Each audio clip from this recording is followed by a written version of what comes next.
many of you may have heard about the hollow Earth theory, which is that basically there is a large hole either at the top of our North Pole or both poles.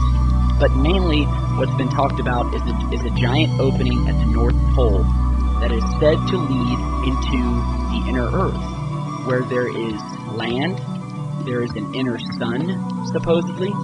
In my research, I have discovered maps that show a lot of these deep underground bases, or also known as domes. These bases are in locations where there appear to have been other openings deep under the earth. We have access to the ground-penetrating radar data. This data shows specific types of caverns and openings deep beneath the earth, sometimes a mile deep. When you look at some of these overlaying military tunnels, it seems as if they knew where they were at, so they actually tunneled to these ancient locations and kind of made them into their path as they created their own grid. The hollow earth theory has been around for several years. The original goes back maybe 500 years, and very well-known historical figures have talked about this. Sir Isaac Newton was a component for the hollow earth. The famous mathematical genius of the 18th century, Leonhard Euler, concluded that the Earth was hollow, containing a central sun.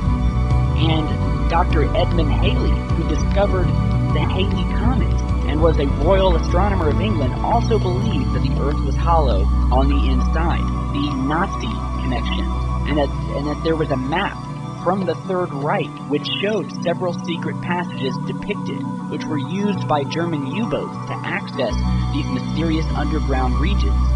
And then there was the case of Carl Unger, who was a crew member aboard a German U-boat, who wrote letters stating that the crew had reached the interior of the Earth and that they did not consider coming back. South American tradition, which is very interesting, of the tribe that said that they were guarding the entrance to the inner Earth. And they said it would take maybe a couple of weeks to finally get down far enough where they would meet the inhabitants, and they were just these gigantic people, anywhere between 10 and 11.5 feet tall.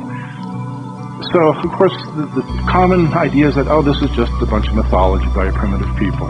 But what's interesting is they talked about how when they got far enough down, one of the things they saw was basically molten rock.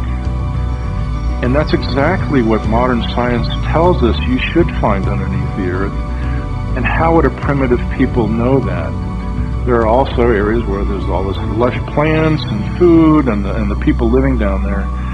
Can we take that seriously? We're left with this very interesting myth that has a few intriguing elements to it. Google Earth maps showing obvious photoshopping and blurring, where you will have high-resolution images of the rest of the continent, but when it comes to the direct center of Antarctica, you have nothing but blurred white nothingness. Now, if you remember, we've spoken about Admiral Richard Byrd in the past when we were speaking about how he took a Navy fleet down to Antarctica and was attacked by these flying saucers that burst out of the ocean and literally wiped out half of his fleet. So when you leave this video, Google Admiral Richard E. Byrd to hear more about that. However, Admiral Byrd also, who was, by the way, a very distinguished, well-known, well-respected pioneer, aviator, and polar explorer, flew over the North Pole in May of 1926 and led numerous expeditions to Antarctica, including a flight over the South Pole on November 29, 1929. So basically, through one of Mr. Byrd's diaries, it was found that he had written about a gaping hole over the North Pole and that he had actually entered inner Earth. In his diary, along with other witnesses, he tells of entering this hollow interior of the Earth, traveling 1,700 miles over mountains, lakes, vegetation, animal life, and that he saw, quote, monstrous animals resembling the mammoth of antiquity moving through the underbrush, and that he eventually found cities with a thriving civilization. Now, Admiral Byrd also stated that the inner Earth has an inner sun, and that his theory was that the poles of Earth are convex rather than concave, and that ships and planes can actually fly or drive right in.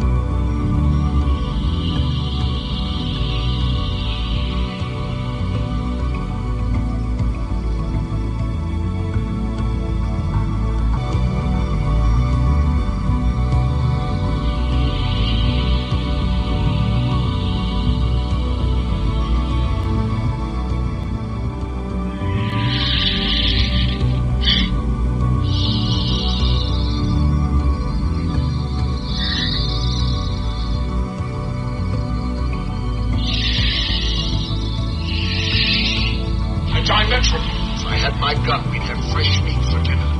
That's what he is. He's a flesh eater.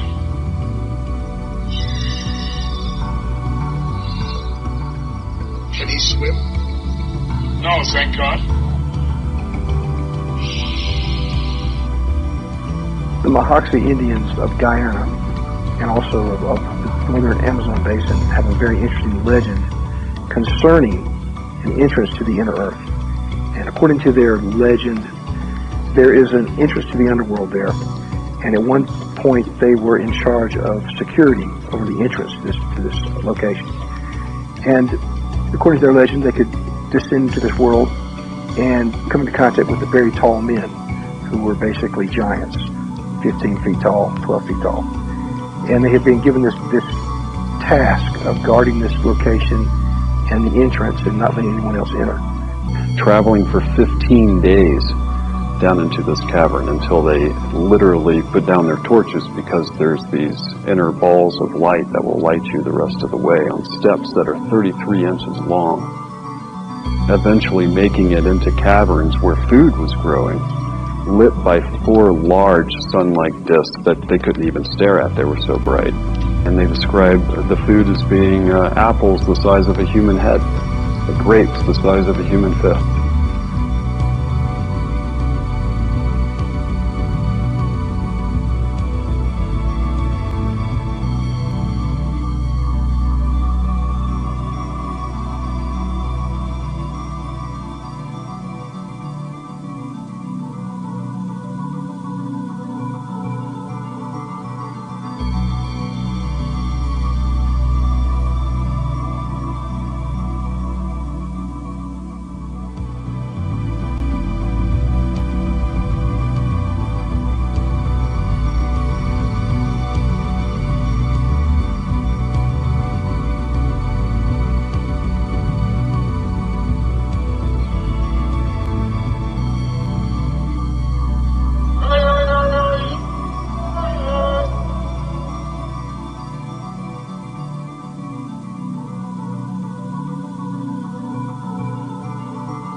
Interacting with giant beings that they described as being 3 to 4 meters in height, who would catch giant fish for them and give it to them as a gift. And that kind of detail, coming from a culture who didn't have any access to libraries, didn't have any access to television, satellite, internet. How is it that they come across or begin to tell stories that are being duplicated in all these other cultures? There has to be some truth to it. Now, whether it's completely hollow inside or whether or not these vast caverns are just there, I believe that they're there. And a lot of people believe that they're inhabited by what we would describe as being an alien species, an ultra-terrestrial species. There's a lot of scientists today, planetary scientists, credible planetary scientists, that will tell you that when a planet evolves, when it comes into being, it has to do so in such a way that the center is hollow. Now, whether or not the Earth itself is completely hollowed out inside, or whether or not they are just vast inner caverns that might be the size of whole continents. In ancient civilization, they have these hollow Earth stories. It's not just the Earth that is said to have these holes, but every planet in the solar system, from Mars to Saturn. Here's an interesting image of the North Pole of Saturn, which shows this vortex surrounding a massive hole that's near the size of the Earth at the top of Saturn. And we've spoken before about planets and moons around the solar system that show characteristics of being hollow. We've talked about the moon being hollow. But an interesting thing to note, as you're seeing in these images here, is the United States government does not allow planes to fly over the poles. In all of these flight radar maps that you're seeing here, you will notice this massive circular hole that no plane has ever been allowed to cross over. All flights are directed to go around the poles. And any airline pilot flying into these areas will tell you this. In the broad Matanuska Valley near Anchorage, we're in the heart of Alaska's small agricultural district. In the long daylight hours of summer, Cabbages often reach the size of this one. It weighs, believe it or not, 60 pounds. One of these huge vegetables makes an ideal spot for Karen Fraser to sit down and write a postcard to the folks back home. Well, stimulated by the warm sun that shines for as long as 20 hours a day, flowers of all descriptions mature rapidly. Vegetables such as these beets grow to 5 and 6 times their normal size, and this looks more like a watermelon than a zucchini squash. I want to imagine what is below us, what the earth has to teach us. It is a living thing, and our lives are tied to it, so we don't have to be adherents of the ancient nature religions to know this is important stuff. But the stories can help us that perhaps there is some kind of personality that we're in a relationship with, some god, some goddess more likely, since the earth is maternal, it feeds us, that we need to be respectful of and to seek a deeper relationship with.